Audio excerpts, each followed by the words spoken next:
Doctor Babasaheb Ambedkar यांच्या जयंतीनिमित्त समन्वित कार्यक्रम 20व्या शतकातील आधुनिक प्रोमेथियस. लेखक IAS विश्वनाथ शेगावकर, निवेदन सुधीर फुलके यांचं आणि सादर करते आशिष गावंडे.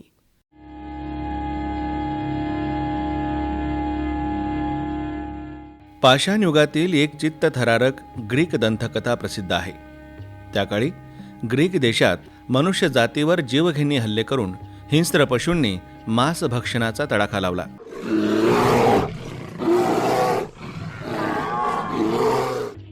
या हल्ल्यापासून जीव वाचवण्यासाठी माणसाजवळ प्रभावी विरोध करण्यासाठी हत्यारांची तूट होती.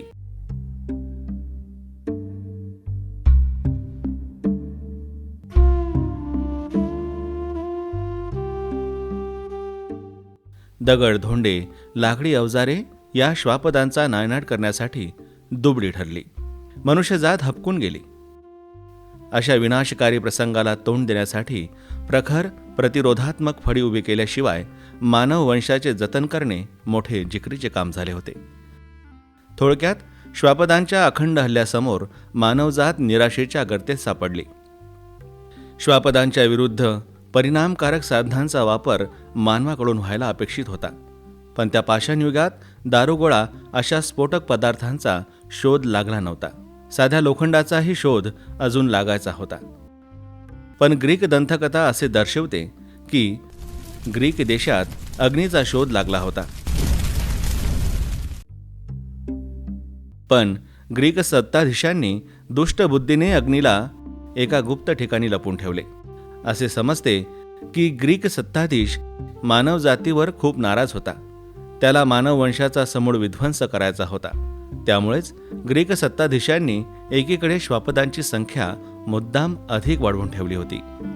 आता संपूर्ण मानवजात लुप्त होणार की काय अशी भीती वाटायला लागली. आता पालनकर्ताच मानववंशाच्या उच्छेदामागे असल्यामुळे संपूर्ण मानवजातीवर चिंतेचे सावट पसरले.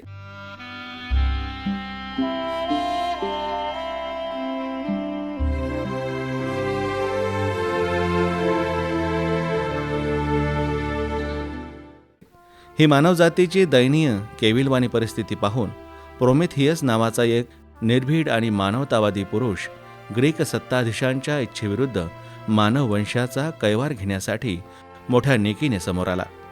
त्याला सत्ताधीशांच्या जुलमापासून मानववंशाची मुक्ती साधायची होती. त्यासाठी प्रोमेथियसला सत्ताधीशांशी संघर्ष करावा लागला. ग्रीक सत्ताधीशांचा रोष पत्करून प्रोमेथियस अगम्यस्थळी ठेवलेल्या अग्नीला पृथ्वीवर घेऊन आला आणि तिला मानवजातीच्या स्वाधीन केले. मग मानवांनी श्वापदांच्या हल्ल्याविरुद्ध अग्नीचा दिवसरात्र उपयोग केला आणि स्वजातीचे रक्षण केले. अग्नीच्या वापरामुळे श्वापदांच्या संख्येवरही नियंत्रण साधले गेले. प्रोमेथियस हा निर्भीड, साहसी आणि विशेषतः मानवतावादी असल्यामुळे तो सत्ताधीशांसमोर झुकला नाही.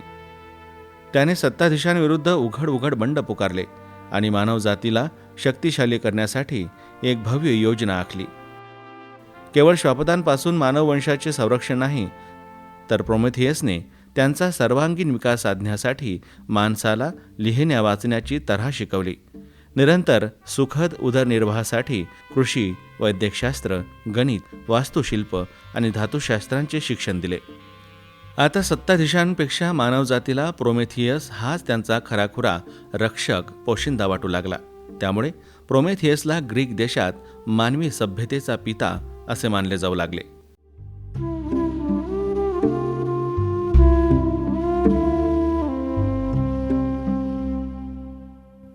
या दंतकथेतील प्रोमेथियसने केलेल्या मानवतावादी कार्याची आणि आधुनिक भारतात 20व्या शतकातील महामानव डॉक्टर बाबासाहेब आंबेडकर यांनी केलेल्या सामाजिक, राजकीय, शैक्षणिक आणि धार्मिक क्षेत्रातील तारांकित कार्यांमध्ये अनेक दृष्टीने तौलनिक साधर्म्य दिसून पडते. डॉक्टर आंबेडकर जेव्हा या भारतभूमीवर जन्मले तेव्हा देशातील प्रचलित समाजव्यवस्थेत सुमारे 85% लोकसंख्येच्या जीवनाच्या विविध क्षेत्रात दमन झालेले दिसत होते. अनुसूचित जाती, जमाती, इतर मागासलेले घटक, भटकी विमुक्त जाती आणि चोऱ्यामाऱ्या करणारे अनेक जाती, उपजाती असलेल्या लोकांचे पूर्णतः हनन झालेले डॉक्टर आंबेडकरांच्या निदर्शनात आले. वर्णव्यवस्था, जातीव्यवस्था, अस्पृश्यता आणि विविध क्षेत्रातील असमानतेला पाहून प्रोमेथियस प्रमाणे डॉक्टर बाबासाहेब आंबेडकर सुद्धा व्यथित झाले. एवढ्या मोठ्या लोकसंख्येच्या राजकीय, सामाजिक आणि शैक्षणिक जीवनाचा स्तर उंचावण्यासाठी डॉक्टर आंबेडकरांनी आपल्या हितांना तिलांजली देऊन भारत हे एक राष्ट्र बनावे त्यासाठी ते झटलेत. या मार्गावर त्यांना अनेक मानवनिर्मित अडथळ्यांना तोंड द्यावं लागलं. माणसाला माणूस म्हणून जगू देणे हाच त्यांच्या कार्याचा खरा मूलमंत्र होता. त्यासाठी त्यांनी स्वतःला राजकीय आणि सामाजिक क्षेत्रातील कार्यात 1919 पासूनच झोकून दिले. 1919 साली साऊथबरो कमिशन, 1928 साली सायमन कमिशन आणि पुढे 1930 ते 1932 या 3 वर्षाच्या काळात लंडन येथे आयोजित केलेल्या 3 गोलमेज परिषदेत भाग घेताना त्यांनी वक्तृत्व आणि ज्ञानाच्या बळावर पूर्वाश्रमीच्या अस्पृश्यांच्या मानवी हक्कांची परिपूर्तता कशी होईल याकडे प्रकर्षाने लक्ष दिले.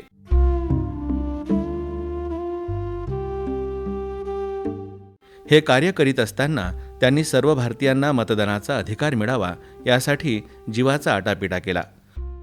पूर्वाश्रमीच्या अस्पृश्यांच्या विकासासाठी विशेष बाबी संविधानातच नमूद केल्या जाव्यात अशी त्यांनी ब्रिटिश सरकारकडे मागणी केली.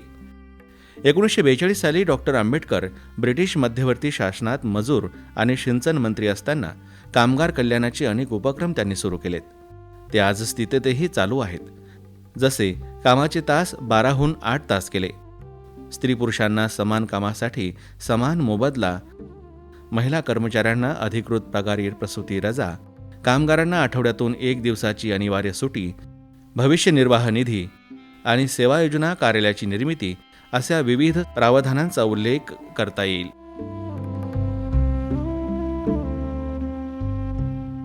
सिंचन क्षेत्रातही त्यांनी क्रांती घडवून आणली. देशात हायड्रो इलेक्ट्रिक प्रकल्पाचे डॉक्टर आंबेडकर हे आद्य प्रवर्तक होते याची अनेकांना कदाचित कल्पनाही नसेल. दामोदर खोरे प्रकल्पाचे ते खरे प्रवर्तक होत. त्यानंतरच देशात भाकरा नानगल, महानदी, सोन नदी प्रकल्प अशा योजना राबवल्या गेल्यात. 1946 साली संविधान सभेची बांधणी होत असताना डॉक्टर बाबासाहेब आंबेडकरांचा या सभेत प्रवेश थांबवण्यासाठी काँग्रेसमधील बऱ्याच पुढाऱ्यांनी अनेक प्रयत्न केलेत. संविधान सभेची दारे आणि खिडक्या डॉक्टर आंबेडकरांसाठी बंद करण्याची चालाखी केली गेली, पण प्रत्यक्षात डॉक्टर बाबासाहेब आंबेडकर हे बंगालच्या खिडकीतून संविधान सभेत सदस्य म्हणून निवडले गेलेत आणि पुढे ते मसुदा समितीचे अध्यक्ष झालेत.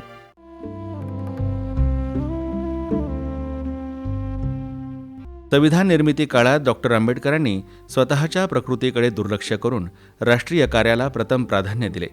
त्यांनी 26 ऑक्टोबर 1939 रोजी मुंबई विधानमंडळात दुसऱ्या महायुद्धाविषयी मांडलेल्या ठरावावर भाषण करताना स्पष्ट केलं होतं, ज्या ज्यावेळी माझ्या व्यक्तिगत हिताचा आणि राष्ट्राच्या हितसंबंधाचा संघर्ष होण्याची वेळ येईल तेव्हा तेव्हा मी राष्ट्राच्या बाजूने उभा राहीन. केवढा मोठा संकल्प होता हा. असे होते डॉक्टर बाबासाहेब आंबेडकर, एक पक्के राष्ट्रभक्त.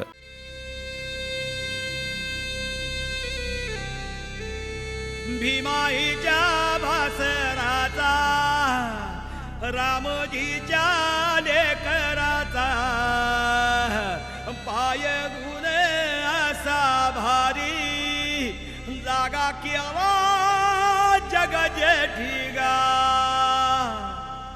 झाला उजेड हातोरे, त्याला तो कडे आभाळ, दुबळ्याला बळ,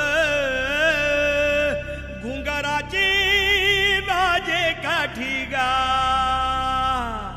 तर मला भीम बाळ,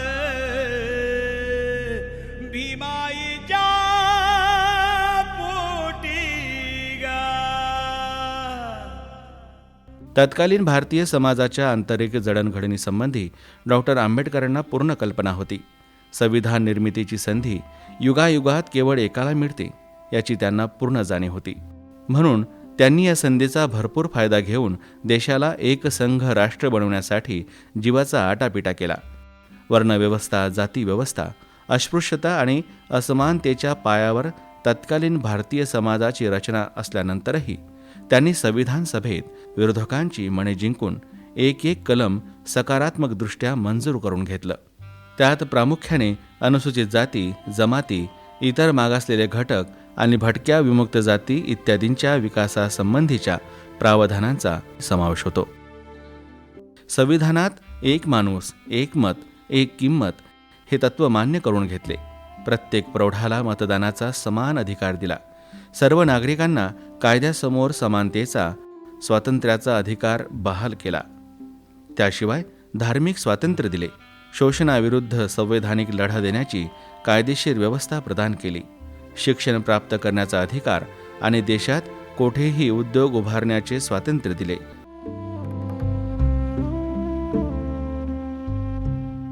स्त्रीवर्गासाठी डॉक्टर आंबेडकर जेवढे झटलेत तेवढे क्वचित काही समाजसुधारक झटले असतील.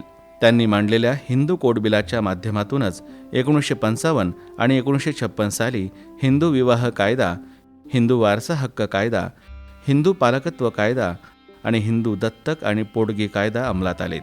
त्यामुळे स्त्री पुरुष समानतेचे कायद्याद्वारे बी पेरल्या गेले. अस्पृश्यतेलाही कायद्यान्वये तिलांजली दिली. राजकीय आरक्षणाची घटनेत रचना केली. अनुसूचित जाती, अनुसूचित जमाती आणि इतर मागासलेल्या घटकांचे लोकसंख्यानुसार विधानमंडळात, स्थानिक संस्थांमध्ये प्रतिनिधित्व नसेल त्या त्या ठिकाणी आरक्षणाची सोय करून दिली.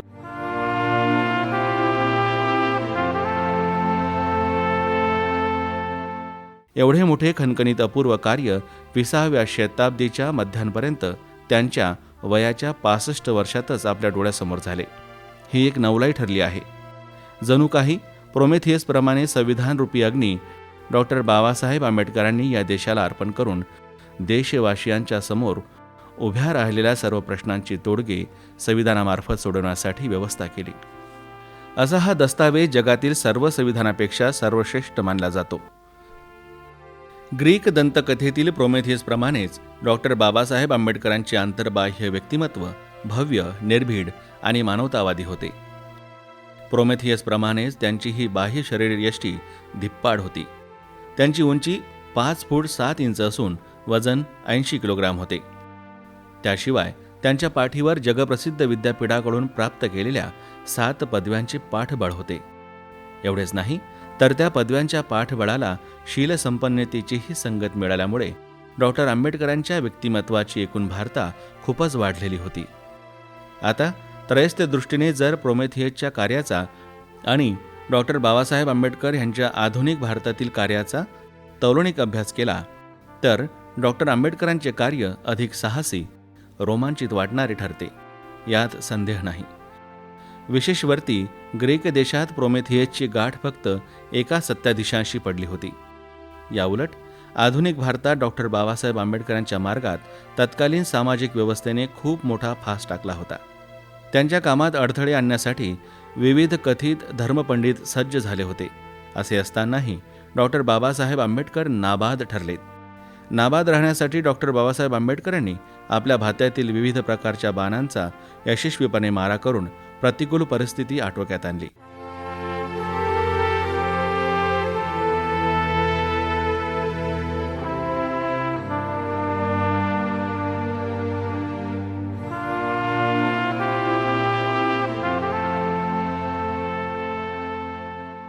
त्यांचे हे बाण कोणाला मूर्छित करण्यासाठी किंवा जीवे मारण्यासाठी नव्हते. त्यांचे बाण हे देशाला एक राष्ट्र म्हणून उभे करण्यासाठी होते. त्यांच्या ह्या बाणांमध्ये निर्विवाद राष्ट्रभक्ती, प्रकांड पांडित्य, राजकीय मुत्सद्देगिरी, संविधानात्मक नैपुण्य, स्वार्थशून्य सेवा, शीलवान व्यक्तित्व, मानवतावाद आणि उच्च कोटीची सामाजिक बांधिलकी इत्यादींचा समावेश होता. अशा ह्या लोकोत्तर आधुनिक प्रोमेथियसला त्रिवार वंदन.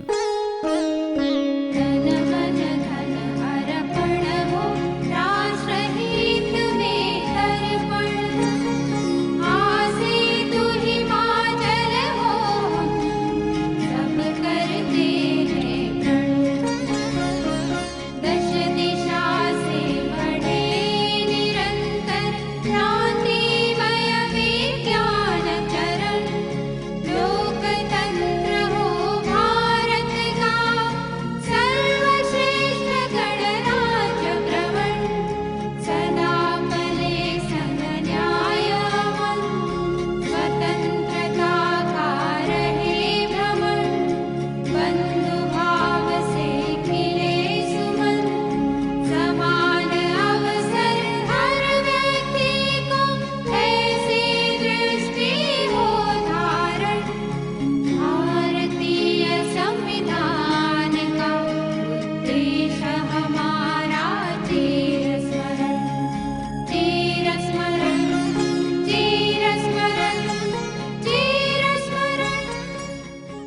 आत्ताच आपण डॉक्टर बाबासाहेब आंबेडकर यांच्या जयंतीनिमित्त समन्वित कार्यक्रम ऐकला.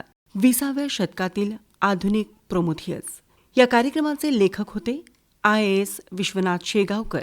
निवेदन सुधीर फुलके यांचं आणि सादर करते आशिष गावंडे. ही आकाशवाणी अकोला केंद्राची निर्मिती होती.